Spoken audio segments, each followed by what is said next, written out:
Здравствуйте, друзья! Сегодня я расскажу, как можно сделать очень красивый, прочный машинный шов, но вручную.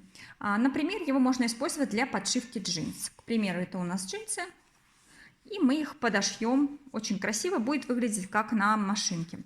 Также данный шов можно использовать, если у вас где-то распустилась машинная строчка, например, на верхней одежде. Вот частично распустилась, и вы можете прошить так, что будет незаметно. Если вы только учитесь шить, то можете посмотреть мое видео, как завязать узелок на нитке 3 простыми способами. Джинсы у меня вот здесь подвернуты уже на ту длину, которая мне нужна. Выводим нитку на лицо. И теперь нам нужно просто следить, чтобы размер стежка справа и слева от нитки, которая выведена, был одинаковый. Выбираем длину стежка приблизительно 3 мм. Прокалываем назад от центральной нитки и вперед на такое же количество миллиметров от центральной нитки. Вот таким образом. Нитка в центре, справа и слева приблизительно одинаковое расстояние. Прошиваем.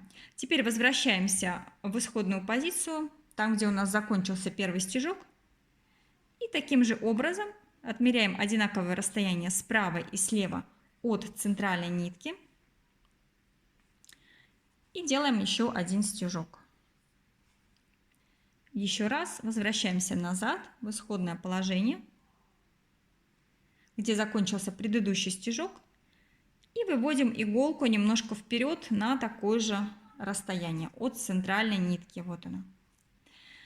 Данный шов можно использовать также и для вышивания, если вы любите, и вышивать контур изображений. И я еще рекомендую прошивать пуховые подушки перед стиркой.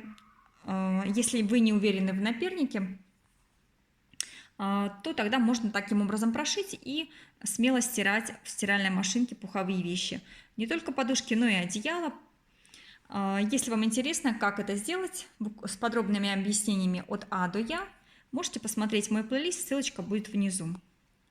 И вот таким образом мы проходим весь низ джинс. Посмотрите, какая ровная строчка получается. Она один в один напоминает машинную. На изнанке шов выглядит вот таким образом. Получается своего рода как бы двойная нитка по всей длине. Шов очень прочный, хороший. Теперь заканчиваем.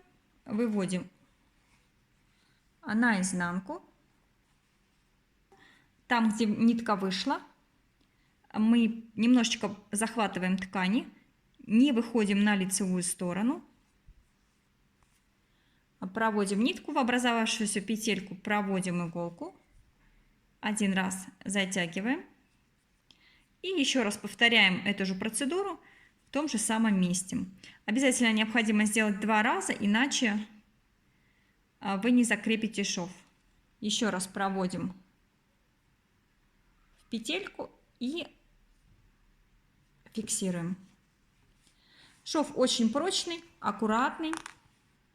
Так что пользуйтесь на здоровье, подшивайте джинсы, другие вещи. А на этом у меня все, друзья. До новых встреч!